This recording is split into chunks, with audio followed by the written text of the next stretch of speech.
Which classification of the drug is contraindicated for a client with hypertrophic cardiomyopathy? Option A, positive inotropes. Option B, vasodilators. Option C, diuretics. Option D, antiarrhythmics. The answer is option A, positive inotropes. Hypertrophic cardiomyopathy is a condition in which heart muscles become abnormally thick, and this makes very hard for the heart to pump blood. Positive inotropic agents should not be administered due to their action of increasing myocardial contractility. Increased ventricular contractility would increase outflow tract obstruction in a client with hypertrophic cardiomyopathy. Gluteus medius muscle is supplied by which nerve? Option A, superior gluteal nerve. Option B, inferior gluteal nerve. Option C, nerve to quadratus femoris. Option D, nerve to obturator internus. The answer is option A, superior gluteal nerve. Gluteus medius, tensor fasciae lata and gluteus minimus muscles are supplied by superior gluteal nerve. Cell shape and motility are provided by option A, microfilaments. Option B, mitochondria. Option C, microtubules. Option D, Golgi apparatus. The answer is option C, microtubules. Microtubules function both to determine cell shape and helps in variety of cell movements. Microfilaments are also involved in cell movements but are not involving in maintaining the cell shape. A patient in labor ward was given opioid analgesic. Which drug should be kept ready for emergency? A, naloxone. B, lignocaine. C, diphenhydramine. D, fentanyl.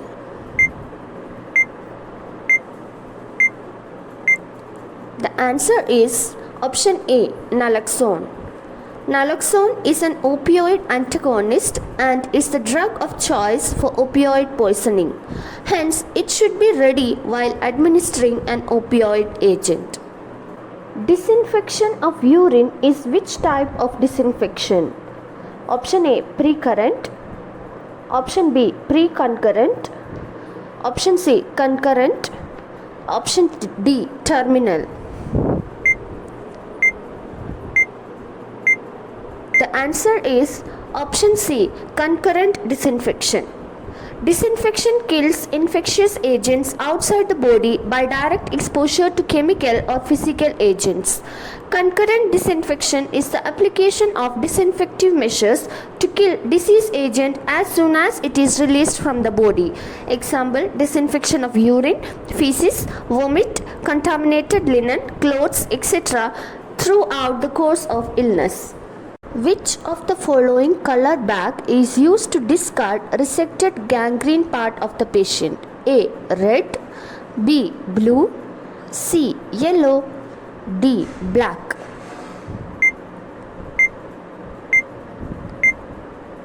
The answer is option C, yellow.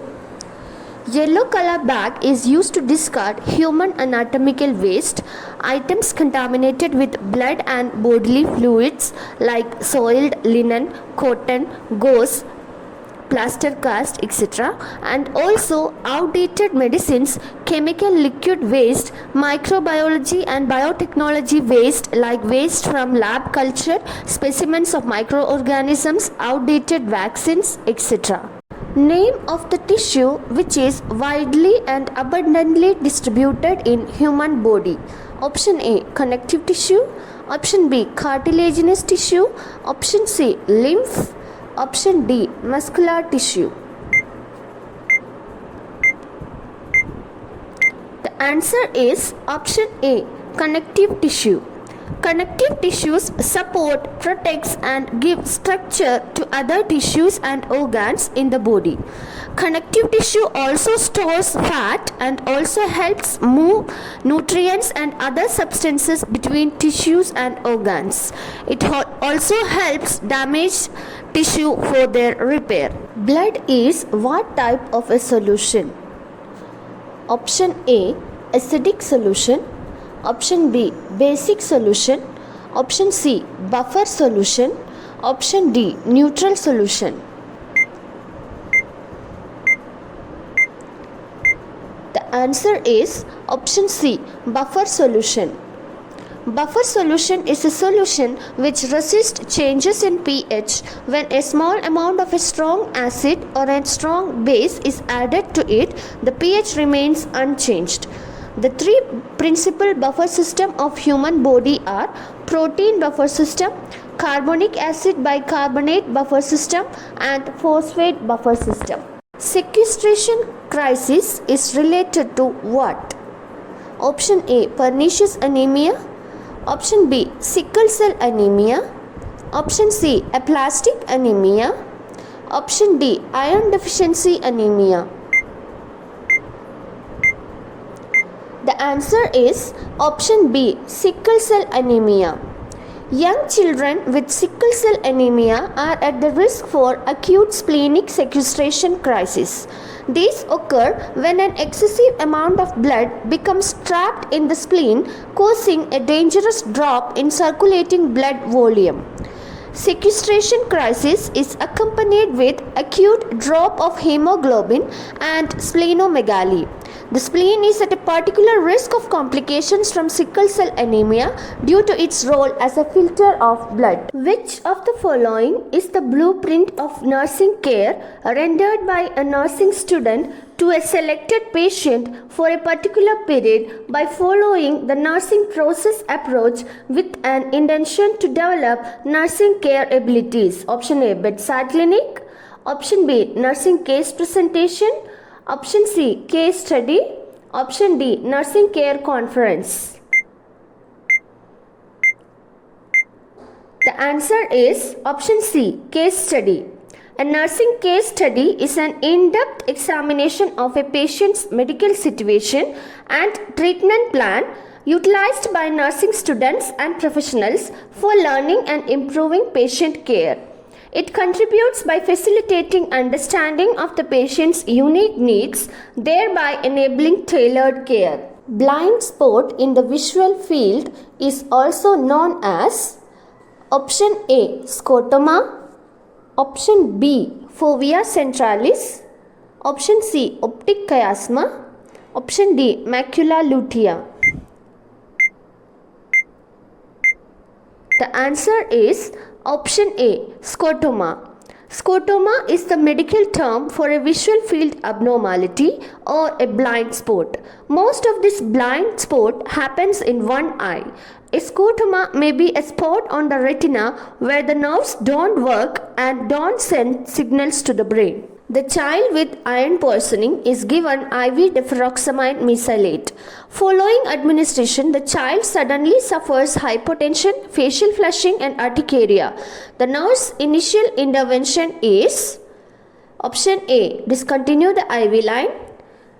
B, stop the medication and begin a normal saline infusion. C, take all the vital signs and report to the physician. D, assess the urine output. If it is 30 ml per hour, then continue the infusion. The answer is option B, stop the medication and begin a normal saline infusion. The child is exhibiting a signs of allergic reaction and could go into shock if the medication is not stopped. The line should be kept open for other medication. Taking vital signs and reporting to the physician is not an adequate intervention because the IV medication continues to flow. Assessing the urine output is an inappropriate measure during the current scenario. A client has been diagnosed as being pre-eclamptic. The physician orders magnesium sulfate. Magnesium sulfate is used in the management of pre-eclampsia for option A, prevention of seizures. B, prevention of uterine contraction. C, sedation. D, fetal lung protection.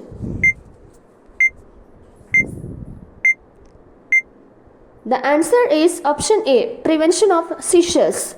Magnesium sulfate is classified as an anticonvulsant drug. In preeclampsia management, magnesium is used for preventing seizures. Negative side effects such as respiratory depression should not be confused with generalized sedation. Magnesium sulfate does not affect lung maturity. What is the most effective method to identify early breast cancer lumps? A. Mammogram every 3 years. B. Yearly checkup performed by physician. C. Ultrasound every 3 years. D. Monthly breast self-examination.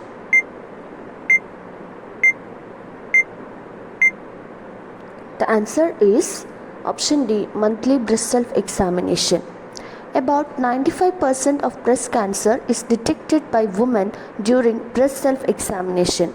It is a step-by-step method that can be used to examine breast.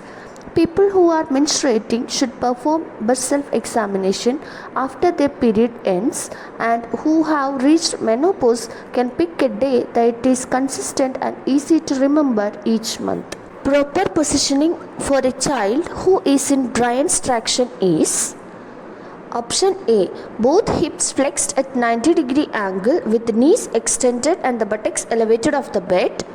Option B, both legs extended and the hip are not flexed. Option C, the affected leg extended with slight hip flexion. Option D, both hips and knees maintained at 90-degree flexion angle and the back flat on the bed. The answer is option A, both hips flexed at 90-degree angle with the knees extended and the buttocks elevated off the bed. The Bryan's traction is mainly used for developmental dislocated hips and femoral shaft fracture in infant or small child. The child's weight supplies the counter traction for Bryan's traction. The buttocks are slightly elevated off the bed and hips are flexed at 90-degree angle. Both the legs are suspended by skin traction. The predominant purpose of the first APGAR scoring of a newborn is to option A, determine the gross abnormal motor function. Option B, obtain a baseline for comparison with the infant's future adaptation to the environment. Option C, evaluate the infant's vital function. Option D, determine the extent of congenital malformations.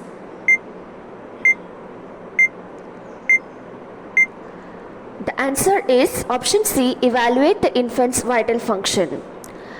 APGAR score assesses the current physical condition of the newborn at birth and helps to determine if there is an immediate need for resuscitation.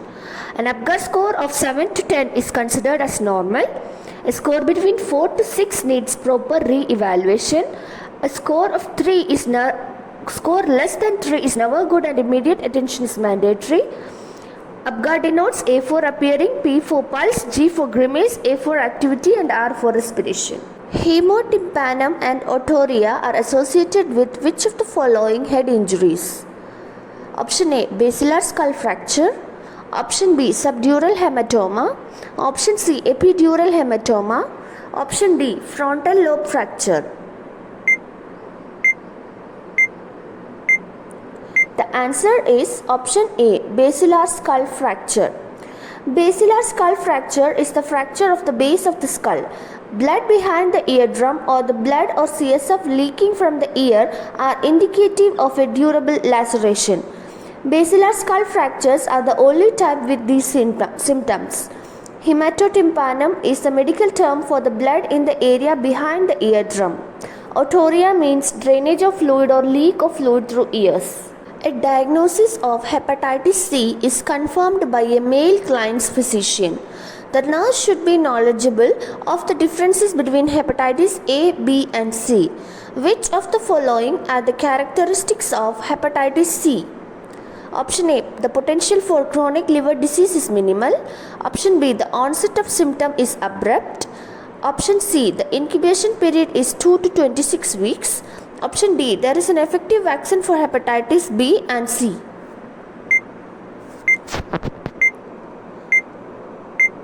The answer is the incubation period is 2 to 26 weeks. Hepatitis C is an infection caused by a virus that attacks the liver and leads to inflammation. Incubation period of hepatitis C is 2 to 26 weeks, while that of hepatitis B is 6 to 20 weeks. Only hepatitis B has an effective vaccine.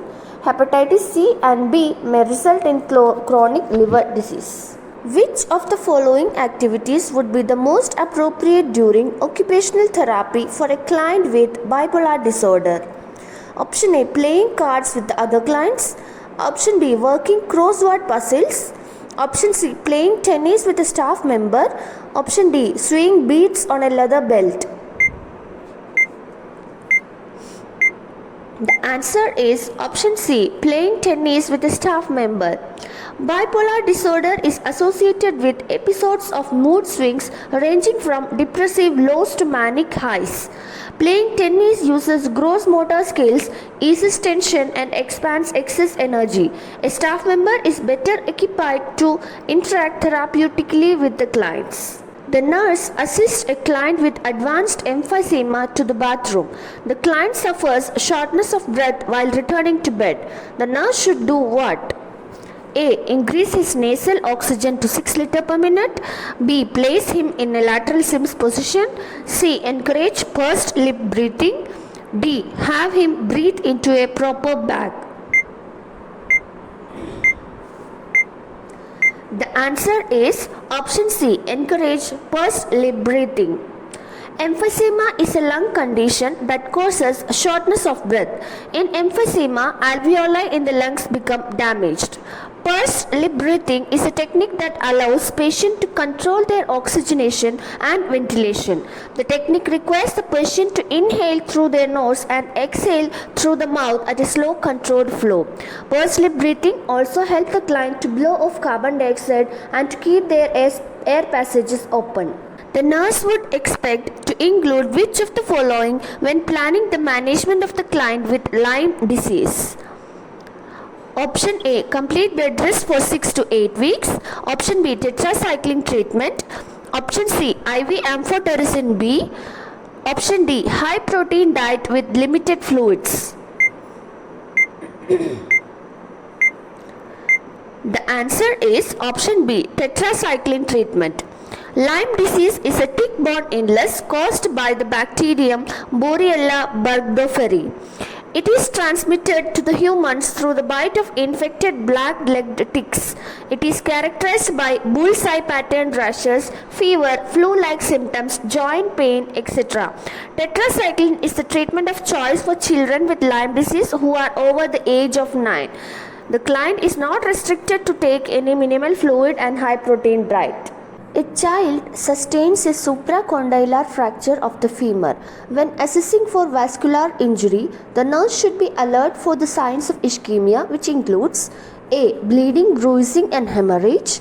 B. Increase in serum level of creatinine and alkaline phosphate. C. Pain, pallor, pulselessness, paresthesia and paralysis. D. Generalized swelling, pain and diminished functional use with muscle rigidity and crepitus.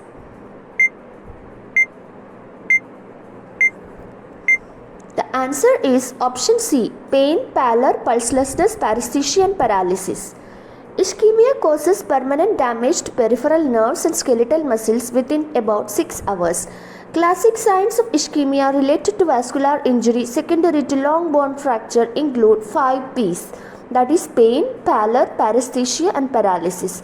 These signs indicate that there is a decrease in limb perfusion and that threatens the viability of the limbs. A client with a diagnosis of C4 injury has been stabilized and he is ready for discharge. Because this client is at risk for autonomic dysreflexia, he and his family should be instructed to assess for and report what signs and symptoms. A. Dizziness and tachypnea.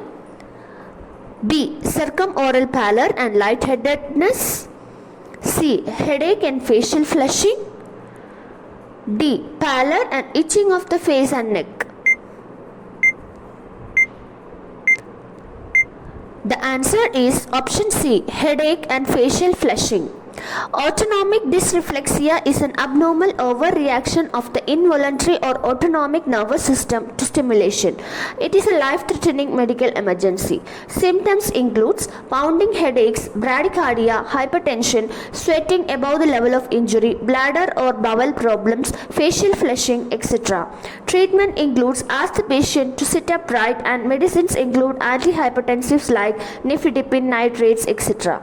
Which of the following signs and symptoms indicates a tension pneumothorax as compared to an open pneumothorax?